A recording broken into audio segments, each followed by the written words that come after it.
Hello बच्चों, कैसे हैं आप लोग। मुझे आशा है कि आप लोग बहुत ही अच्छा और बहुत ही बढ़िया। और कैसी चल रही है 2023 की एग्जाम की तैयारी। बहुत ही अच्छा ही चल रही होगी, तो मेहनत में लग रही है और मेहनत खूब कीजिए, क्योंकि एग्जाम का दिन बहुत ही पास आ चुका है। अब समय कम है, मेहनत बहुत ज़्यादा करना है, तो मेहनत कीजिए।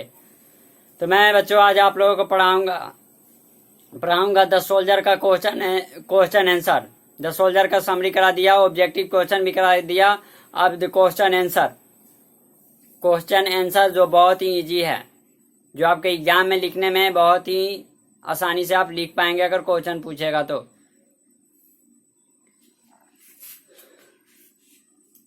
तो फर्स्ट नंबर क्वेश्चन है, is is the speaker afraid of death.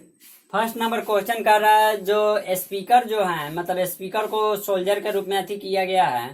तो जो सोल्जर जो होते हैं, क्या वो मौत से डरते हैं? क्या वो शहीद होने से डरते हैं? जो सोल्जर होते हैं वे शहीद होने से डरते हैं या मौत से डरते हैं? तो सीधी सी बात है कि जो सोल्जर होते हैं जो वे तो नहीं डरते हैं मौत से, मौत से नहीं डरते हैं।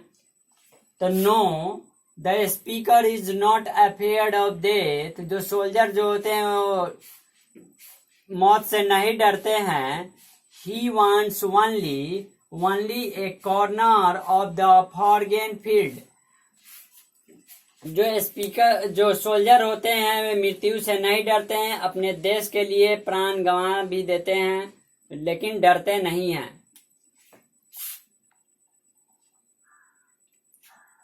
If at all he dies in the battle, how would he like to be remembered?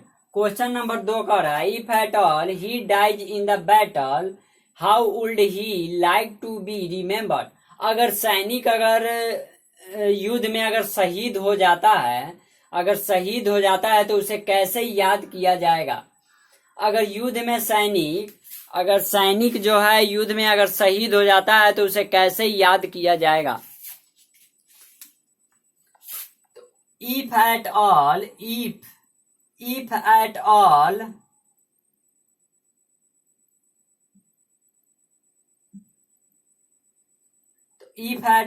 he dies in the battlefield, he would like to be remembered as an unforgettable soldier who was never afraid of death. अगर शहीद हो जाता है, अगर soldier युद्ध में शहीद भी हो जाता है तो उसे याद किया जाएगा कि एक सोल्जर था जो युद्ध में देश के मतलब अपने देश के लिए शहीद हो गया, जो मौत से नहीं डरता था। आप लोग क्वेश्चन पर भी ध्यान देंगे कि क्वेश्चन पूछता है तो क्वेश्चन में भी आंसर छिपा रहता है। अब बहुत बच्चा ध्यान नहीं देता है, अब सीधे जिस तरह खाली उसको लिख देता है, तो वहीं एग्जाम में गलती लिख देता है। क्वेश्चन नंबर 3 है, how can some corner of foreign field we for even England. कुछ तो विदेशी भूमि है, क्या वह इंग्लैंड का हिस्सा है। क्वेश्चन नंबर 3 है, क्या जो विदेशी भूमि है वो इंग्लैंड का हिस्सा है।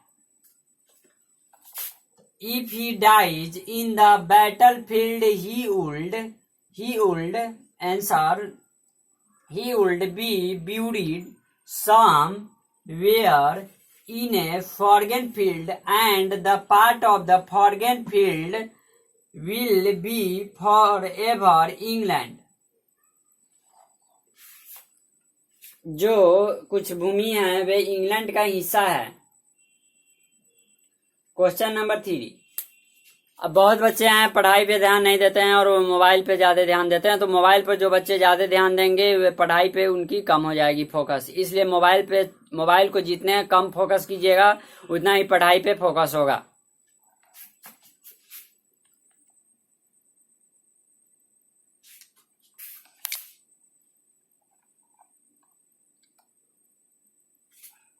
चलते हैं क्वेश्चन नंबर 4।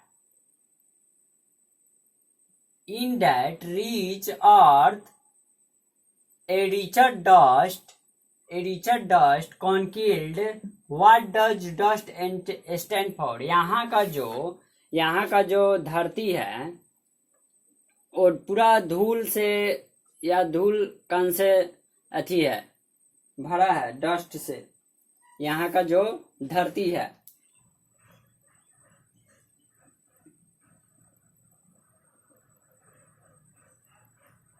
और यहाँ के जो डस्ट है उसे कैसे याद किया जाएगा, यह डस्ट शब्द से हम क्या समझते हैं, ये भी अथी हो सकता है। डस्ट जो शब्द है, डस्ट, ये डस्ट जो शब्द है मरे हुए व्यक्ति के लिए अथी किया जाता है, डस्ट। तो here dust stand for those who avoid war and want to live peaceful life, but such people never quarrel for anything। कह रहा है कि in that reach earth a richer dust conceal what does dust stand for। Question number 4 पर ध्यान दीजिए। तो here dust stand for those who avoid war and want to live peaceful life, but such people never quarrel for anything। What is meant by the phrase a pause in the internal mind? A pause in the internal mind जो है ये आपके the soldier कविता के chapter से ये line है। The soldier कविता के chapter से लाइन है, इसे क्वेश्चन में दे दिया गया है कि pulse in the internal mind जो प्रेज है इसका मतलब क्या होगा। तो a pulse in the internal mind means a long characterized desired. The poet once said that there must be a pulse in the internal mind which make one avoid war। जो question number 5 है, what is meant by the praise, जो ये praise है pulse in the internal mind जो आपके the soldier कविता के chapter से ये लाइन है, pulse in the internal mind. तो आंसर है pulse in the internal mind means a long character is desired. The poet want to say that there must be a pulse in the internal mind which make one avoid war.